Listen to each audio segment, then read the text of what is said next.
Hi, my name is Pamela Fuselli, and I'm the host of Popping the Bubble Wrap.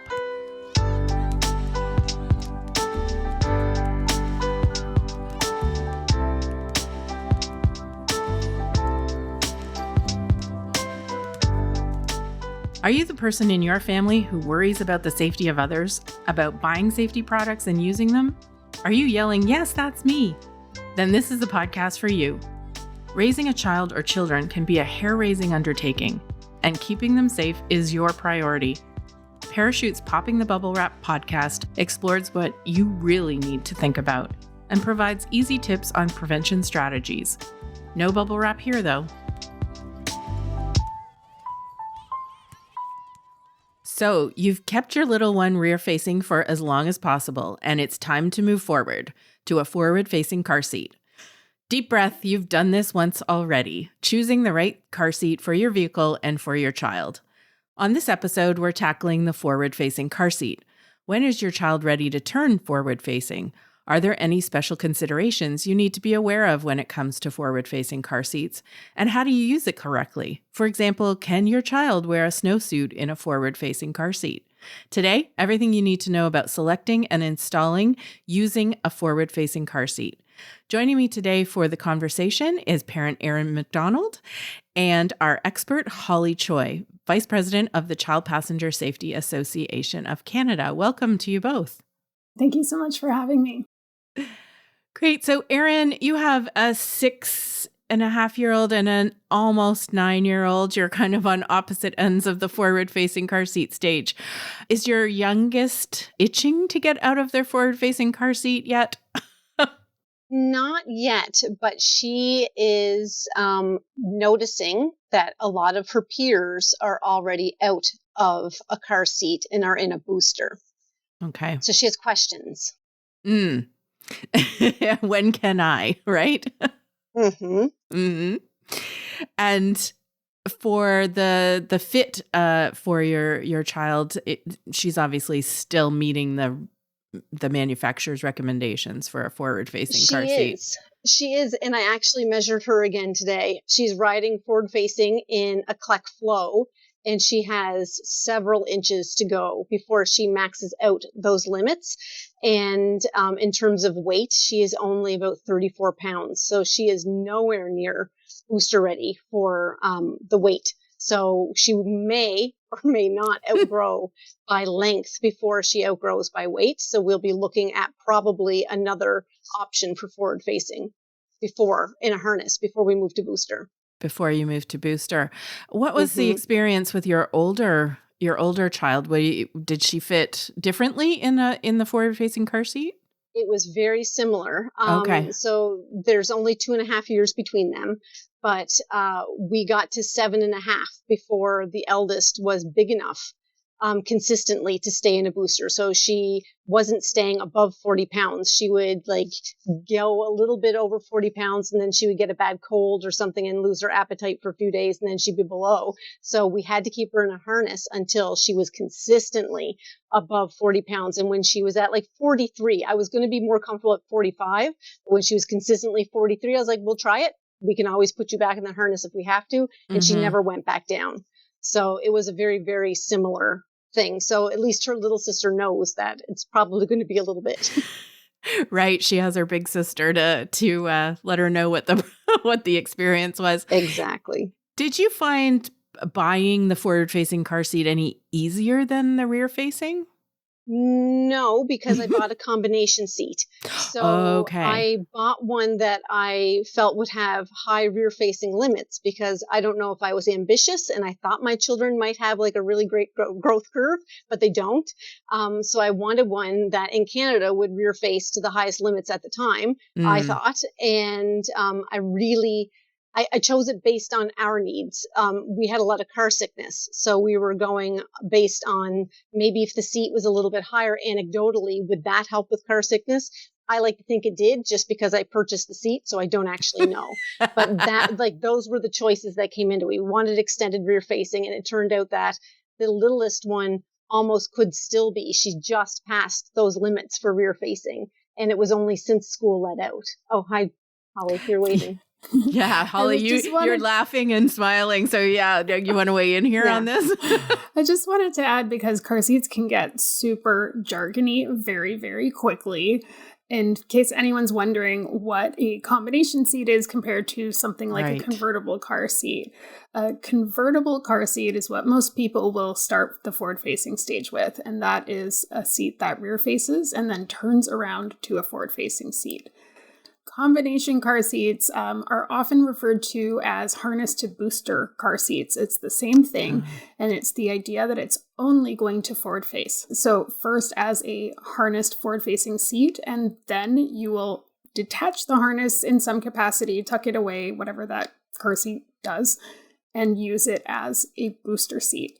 So combination harness to booster, it's another option that you can use in lieu of a convertible if you're going to go to a forward-facing mode. There's a lot of choices out there. And before you have your child, or even when you have your child, as you mentioned, Erin, like you don't know exactly how fast they're going to grow or in which ways they're going to grow and what they'll need. So it's kind of hard sometimes to try to pick the best car seat. And I think parents also, and Holly, you can attest to this probably with all of the parents you've talked to, they'd love to buy one that lasts the entire time because they can be expensive. There are different kinds of these, combination car seats or convertible car seats. And it's great to know the difference between those.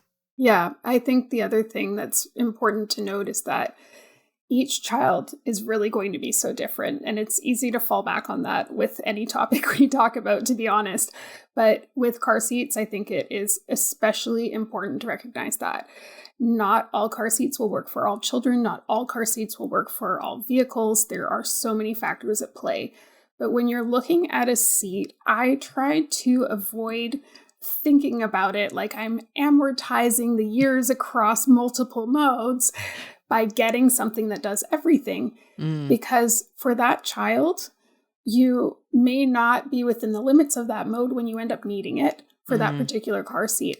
So it can be really hit or miss whether an all-in-one car seat is going to do that job at the right time and correctly for a certain child. That doesn't mean they're bad car seats. They can be excellent car seats, and I've owned them for my own children. But you do have to be aware of that. So if you're weighing that booster mode into your purchasing decision, you may find that it doesn't end up working for you later.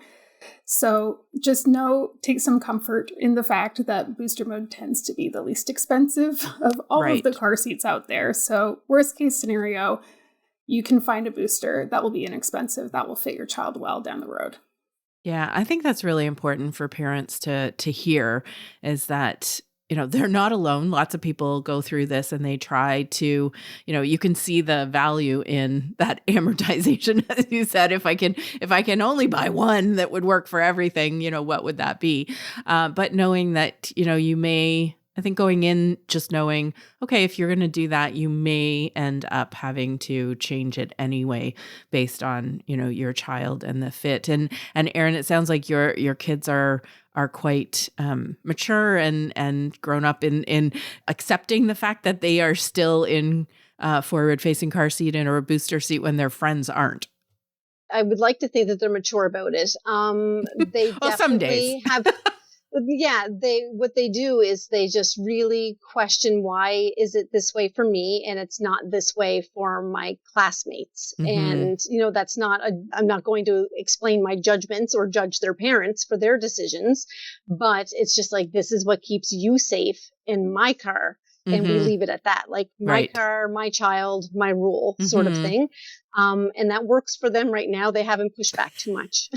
But it's a component of car seats that we don't always talk about. Like we talk about the fit of the child in the car and the seat in the car, but not that sort of social, developmental, relationship-based kind of component of a car seat. Holly, there's some common mistakes I know that parents will make, inadvertently when they're buying or installing and using their car seats. What are some of the top, say, 3 things that parents should be paying attention to? Oh gosh. Well, with forward-facing car seats, I think one of the biggest things is really the harnessing. And that's probably because it looks very similar to harnessing a rear-facing child. You still have the same buckles, you still have the same chest clip, and all of that kind of fits the same. But there are a few things that are going to look different when a child's forward-facing, and the most notable one is the height of those harness straps above the shoulders. When a child's rear-facing, we like to say that the harness should look kind of like a backpack. It should either be flat with the shoulders or dip behind and look like they're kind of carrying their car seat on their back. But with forward-facing, we actually want that harness to be above their shoulder. So the way I like to describe it to caregivers is imagine when you're driving a vehicle and you've got your seatbelt on. Your seatbelt likely floats a bit up above your shoulder. Mm-hmm. And we're looking for that same kind of look of it coming above the shoulder rather than below when they are facing the same direction as us. And that's super, super important for injury prevention reasons, notably being that it helps to stop that child from being able to go too far forward in a crash. And that can reduce the risk and the severity of any head, neck, or spine injuries that a child could get in a crash. But where that goes sideways, where this goes sideways for a lot of people, and Erin, I'm not sure what car seats your kids have been in, but there are two types of harnesses that you can get in a car seat on the market currently. One would be a no rethread harness, and there's usually a handle that you squeeze, and you can adjust the height of the harness position up or down really easily just by squeezing this handle and moving the harness, the entire harness up or down.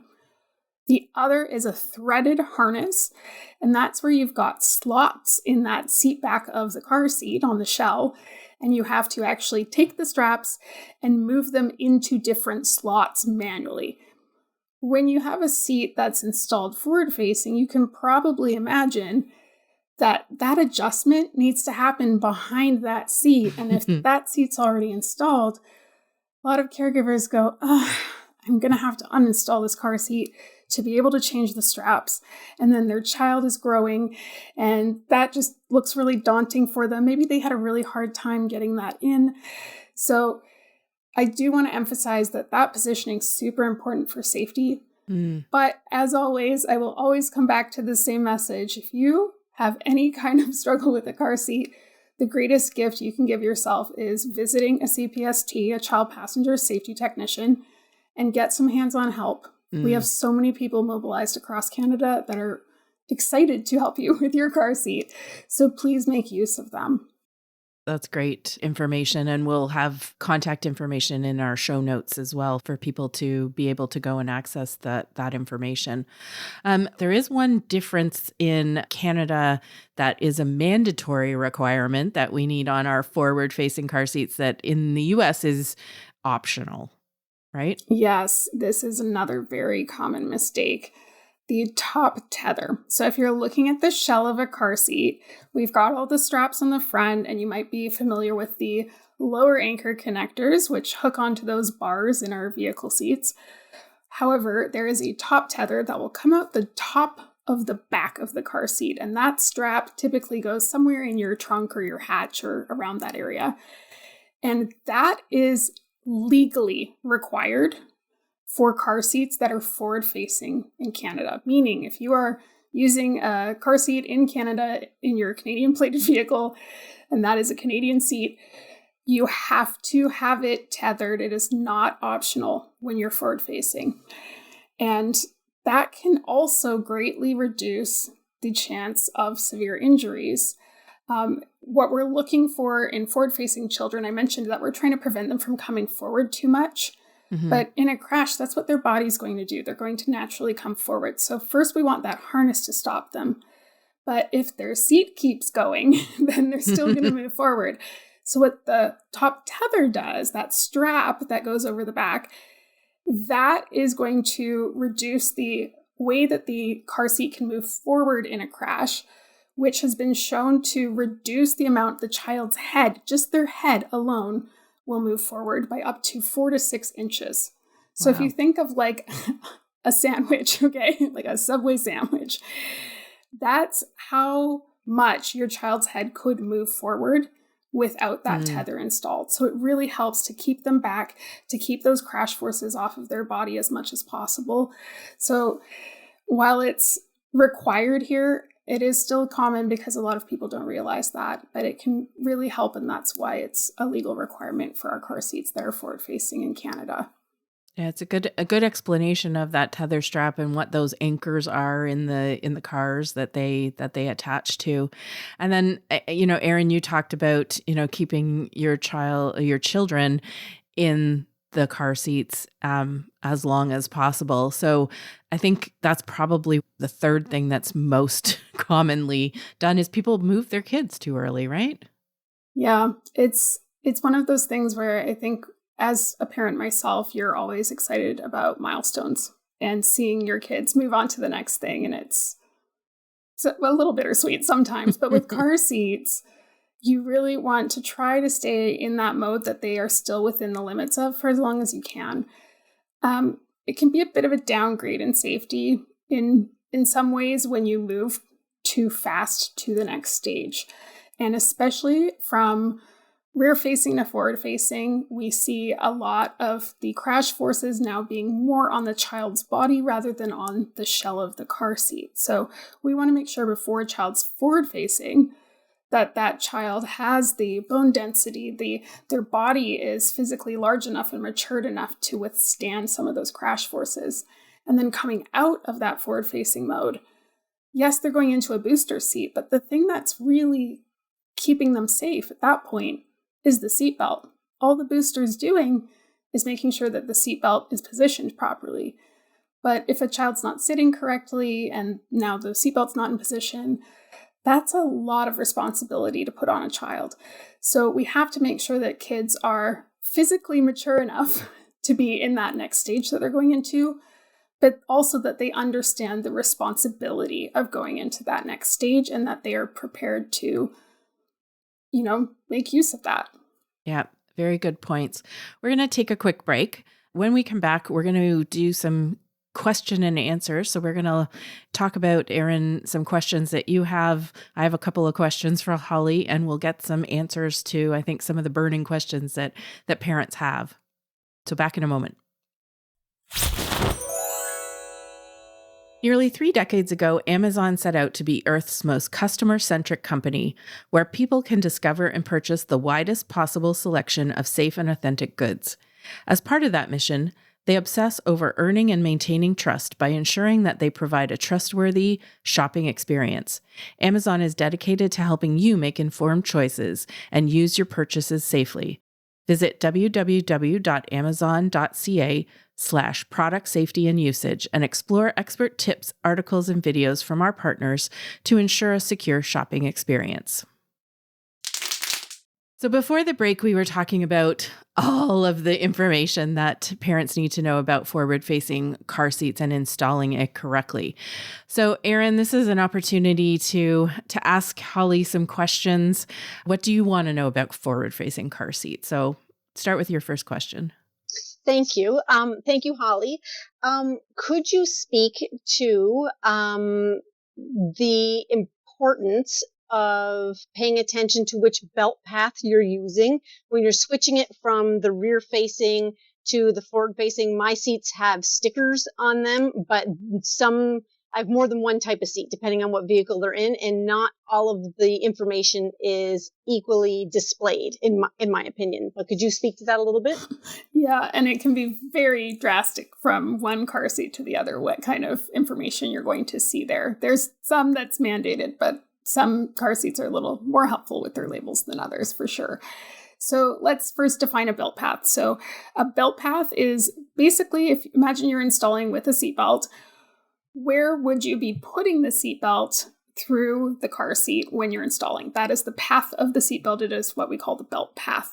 So that's standardized language. You'll see that in car seat manuals. And it means that when you are rear facing and you're forward facing, you are very likely going to be using 2 different belt paths. Typically, the belt path, or that hole that you're going to put that seatbelt through when you're installing, is most likely to be closest to the vehicle seat back that car seat's sitting on.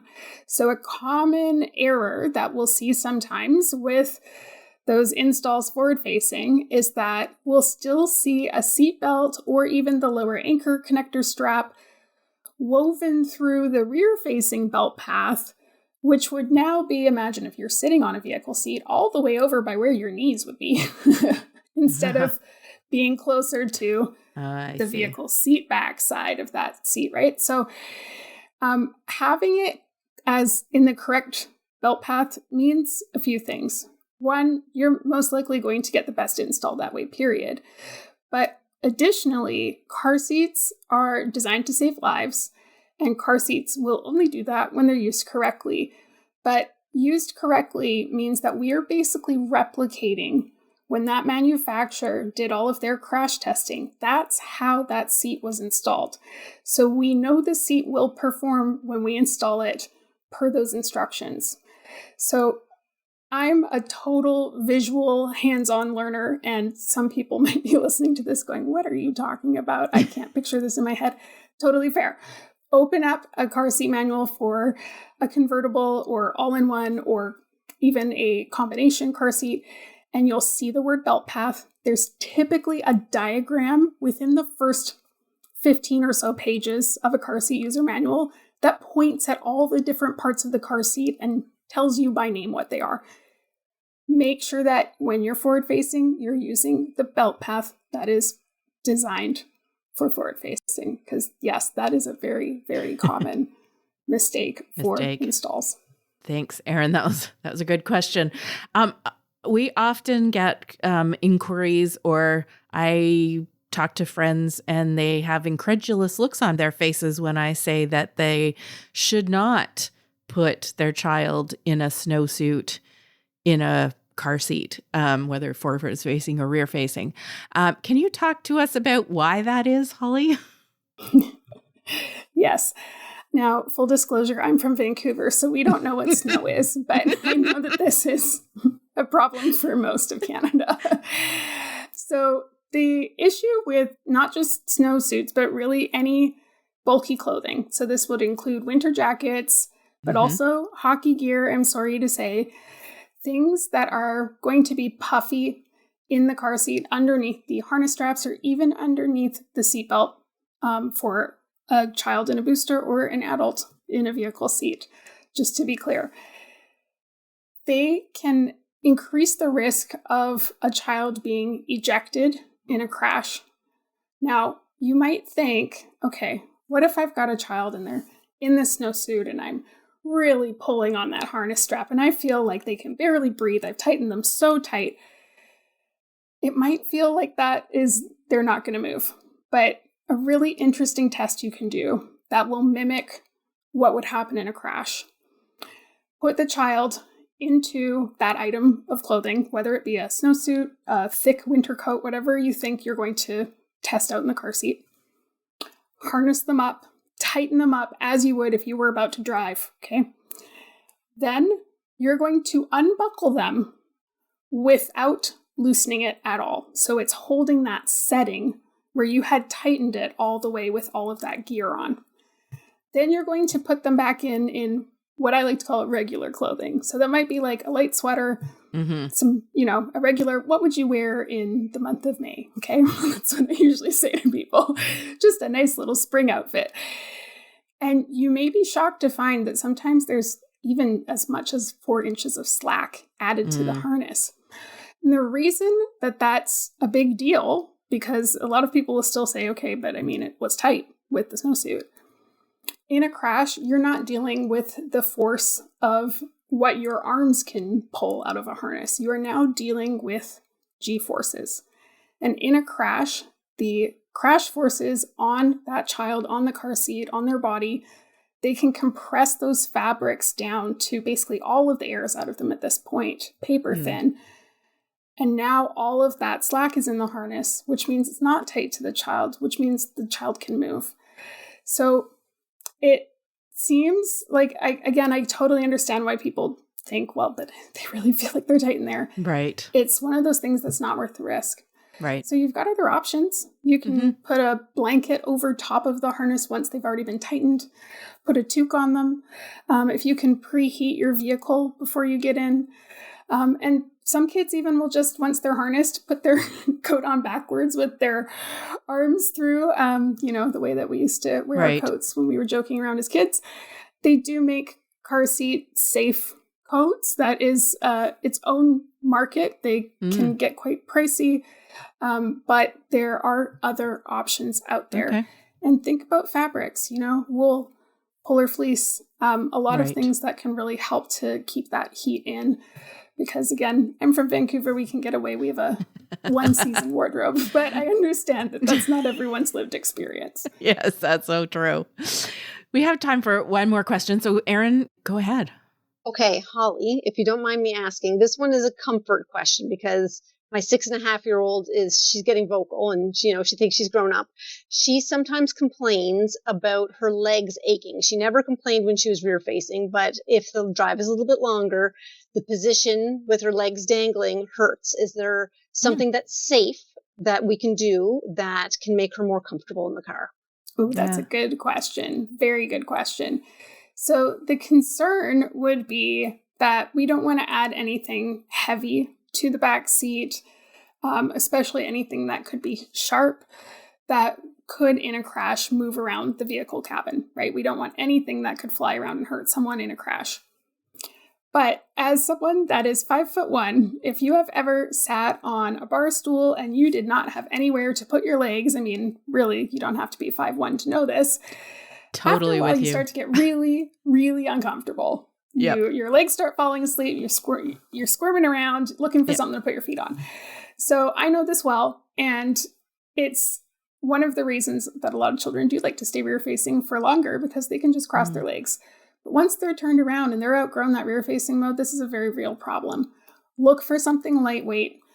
Sometimes having something just like one of those foam yoga blocks can be helpful, but you really want something that is going to be lightweight. And some of us will refer to something we call the ouch test, which is if you hit yourself in the head with that object, does it hurt? If you're not willing to hit yourself in the head with that object, it probably shouldn't be floating around in your back seat. So you would really want something that is lightweight, soft, not sharp, that would not cause injury in a crash. So it's a hard one. There are some car seats now that come out with foot support or calf support for forward-facing children. But definitely one of those reasons for anyone that's looking to move forward-facing that you may want to consider keeping them rear-facing longer. They're a lot more comfortable while they have their legs crossed. And when they're comfortable, they will be happier to stay in that seat longer. In theory. I totally relate to that. Well, Erin and Holly, the time has flown by. I really appreciate the time you took to come on the podcast to share the information, Erin, to ask your questions and share your experience, because you've got sort of bookends in your family right now on forward-facing car seats. So thanks for coming on today on the podcast. Thank you. Thanks for having me.